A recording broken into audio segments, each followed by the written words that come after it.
Hello friends, for today's video I'm going to be going through some DNFs from this year, but specifically these are all new fantasy books that have come out that were on my anticipated releases, and I either put them down because I had checked out the audiobook from the library and I missed my chance and the hold expired, or because it was, for whatever reason, not as high priority as something else and the timing just didn't really work out with my library holds, or I just wasn't really connecting to the stories, and so I DNF'd them, but I still wanted to keep you in the loop, not because I'm like, I'm gonna trash these books, they suck. Not because of that, but because, one, I figure some of you might be wondering if I was going to be discussing these books after having mentioned them in my anticipated releases, so I want to keep you in the loop.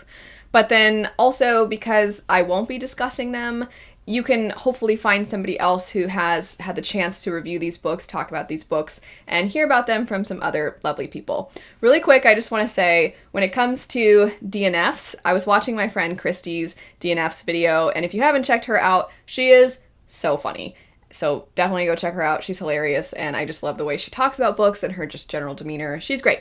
Anyway, I'll have her linked, but she, in talking about the different kinds of DNFs, described them as soft DNFs, which are the ones that you still kind of want to pick up.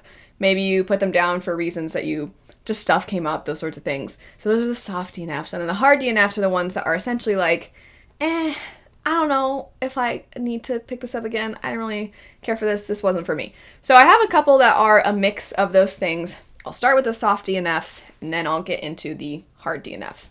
So the first of the soft DNFs, I was really bummed. My audiobook hold ran out on the audiobook. I just said that. But my hold ran out, and I was like, dang it. And that would be for Painted Devils. This is the sequel to Little Thieves. I know a lot of people loved Little Thieves, which is really exciting because when I picked it up, it wasn't that hyped yet.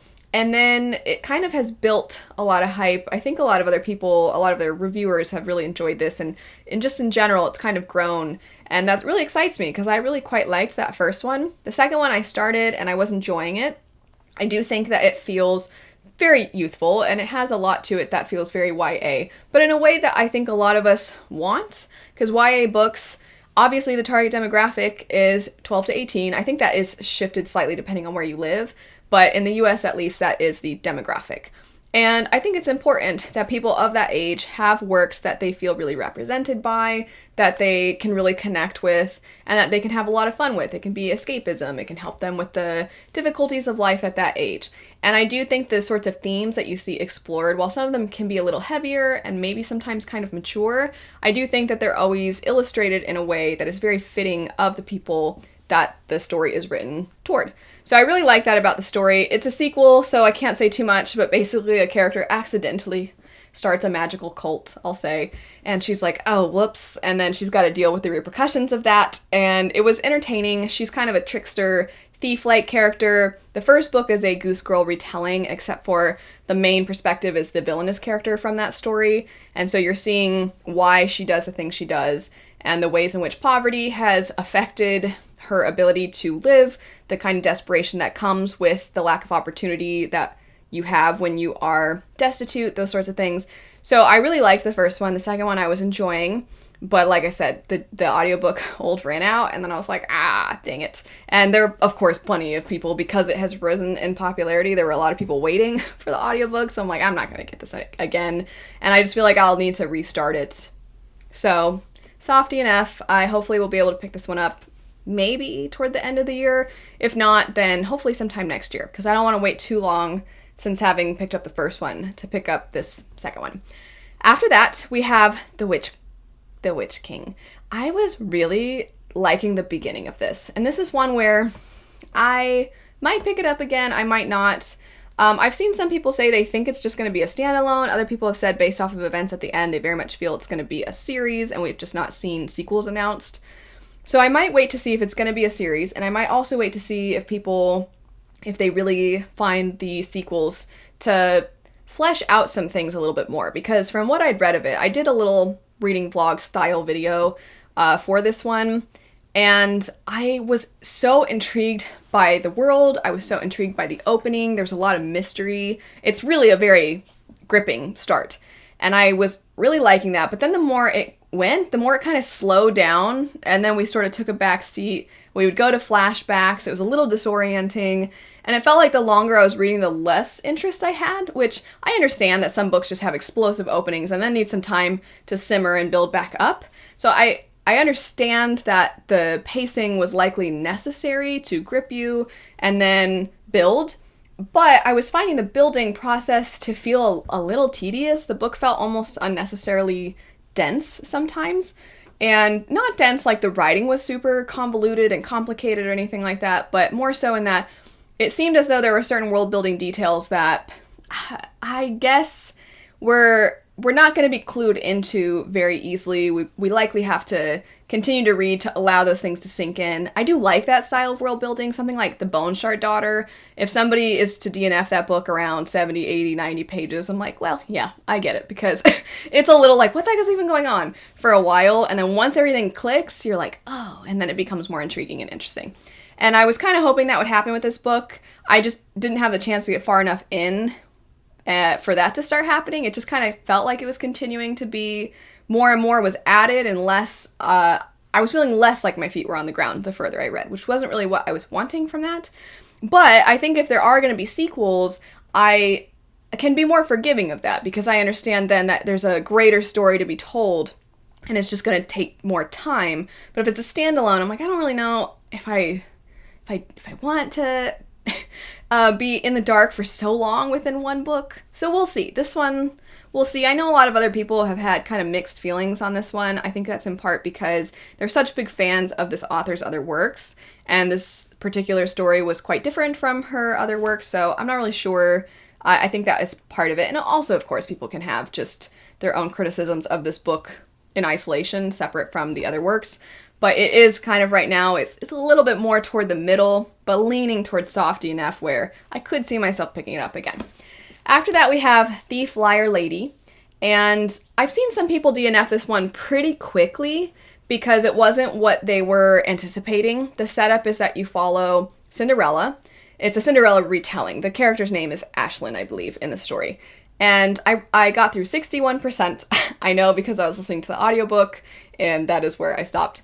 And I liked so much of the setup and the concept. So the idea is that Cinderella was not this extremely mistreated young girl, and she was mistreated by her evil stepmother and stepsisters, and then she had this happy fairy tale little ending where this godmother came. All of those elements of the story are a part of a scam that she is running, her and her stepsisters and her stepmother. And she is trying to seem as though she's been mistreated and that all these other things have happened, and that it all just was so serendipitous and very meant to be, and that the prince would fall in love with her as a result of just this pure circumstance.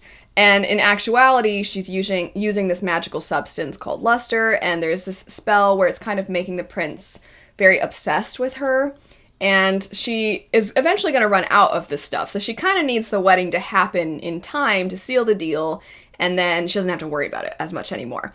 But she's running out of luster, and the wedding is approaching, and there's a lot of political complications that are going on in the kingdom that are distracting the prince, that are starting to pull apart the Ashlyn and this prince character. And then there's also another character that's introduced that perhaps is actually her one true love, which definitely puts a wrench in things.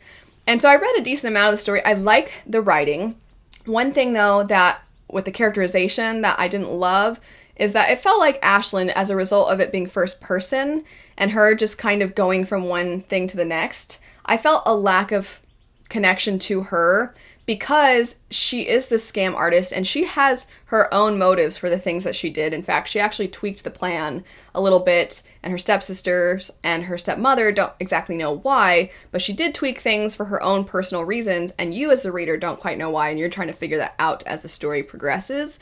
And I like that sense of mystery, except for when it's first person and the character is just constantly not cluing you in. It just felt like not the right perspective to have. I think third person would have been a little bit more fitting, and you can still capture the feeling of the character and you can watch their actions and get to know them through that. But when it's first person, and a lot of times you see them doing certain things and then you don't know why, you're like, why? And it just felt like we had to almost purposefully shut off the connection that first person narration typically allows.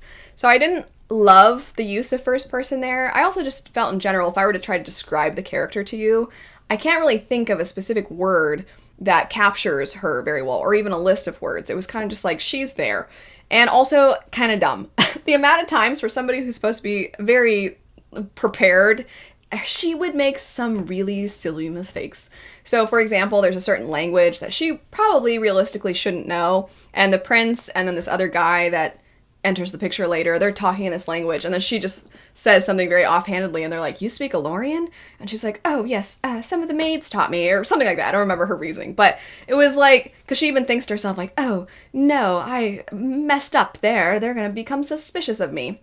And then other times, there would be things that she would be like, I don't want them to become suspicious of me. Should I do this certain thing? And I'm like, yeah, you should. Because there was a particular scene where, what I'm saying is, to be clear, there were certain things where she definitely should have been more prepared and should have been smarter about, like, she'd have really, really stupid slip-ups. And then other times, she would be so worried about, like, but will this tarnish my image as this perfect little innocent angel? And I'm like, not the time to be concerned with that, actually. You don't, like, focus more on those other dumb slip-ups. This one's not really something to worry about. So an example is at one point her and the other guy have been kidnapped, and they, like, throw them in some cellar, and the kidnappers do, and they're tied up with some rope, and the guy's injured, so he's kind of, like, pretty much useless. And she's like, we gotta get out of here. They might kill us. I don't know what they're gonna do to us, but we have to leave. And she's like, well, I have a knife strapped to my thigh, and I could cut this rope and then we could escape. But, like, what if by having this knife on my thigh, it ruins my image? And I'm like, well, first off, the other guy, I get that you're worried he might tell on you, but this guy hasn't told on anything she's done that's been suspicious. So I'm like, I feel like you can take your chances. It's not your prince fella, so it's fine. And then also I'm like, you might die. I feel like if the options are die or, like, maybe raise some suspicions that I had a knife, I'm like, you easily came up with a lie for slipping up with your language thing. You can come up with a lie for this. You can be like, oh, I was just always expected if I found an apple to, like, cut it up and offer it to my stepsisters, or whatever. I don't know. You can come up with a reason for having a knife strapped to your thigh. If it means staying alive, like, I was just like, oh my gosh, girl, what are you doing? So she was kind of dumb. But I do want to be very clear. I thought the concept was cool. I like the writing a lot. I like the use of language that the author has. I would absolutely read something else by this author. And I wasn't hating the book. I didn't hate it at all. And I found some of the intrigue, that mystery that was being built, even though I didn't like the way that it was tied to first person. I found myself curious about some of the things that were transpiring, but I just didn't probably care enough to keep going. So that's why this one was ultimately a DNF, but it is still in the soft DNF camp. I mean, if I were to pick it back up again, I would not be like, oh, geez. Unless she did something really off-putting or annoying, the main character, then maybe I'd be like, never mind. I'm glad I stopped reading this. The last couple were, I don't want to say they were hard DNFs, but they were quick DNFs. They had the unfortunate timing of being picked up right after my reread of Shades of Magic. And you know, sometimes you just reread something that you really like. I know Shades of Magic is very hit or miss for a lot of people. Very understandable because some of the characters are a lot.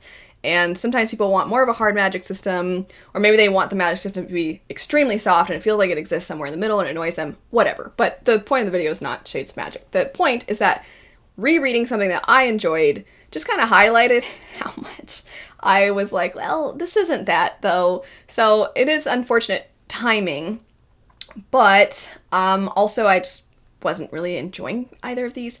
So they would be, I'm not sure if it's pronounced the Yasod Heir, the Jasad Heir, but that particular story, and then The Sun and the Void.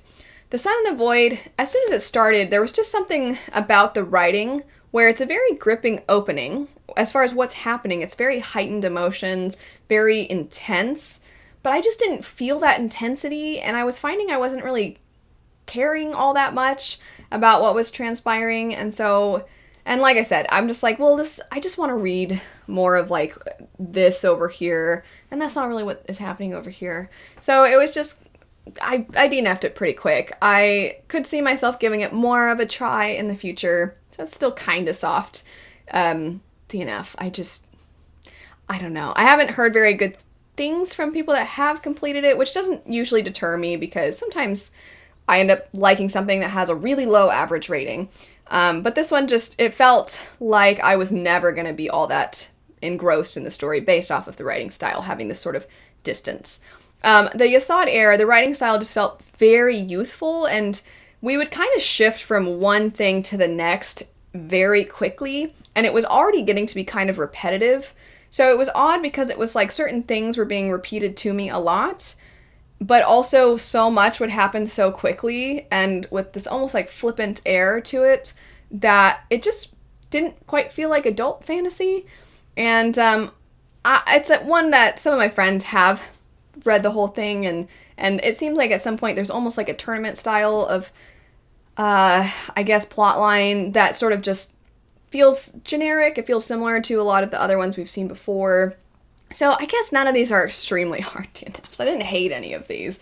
It's just those last two, they just immediately I wasn't clicking with them, and I don't really see myself picking them back up. But that's it for some new fantasy DNFs. I'm curious if you have read any of these, your thoughts. I think the one I'm the most curious about, knowing your opinions if you've finished this story without giving spoilers, is Witch King. Did you feel like the payoff was worth it? Does it seem as though there's going to be sequels? Those sorts of things. I'm curious to know because I was very intrigued by that one. But anyway, thanks so much for watching. I hope you have a lovely rest of your day, and I'll see you later. Bye.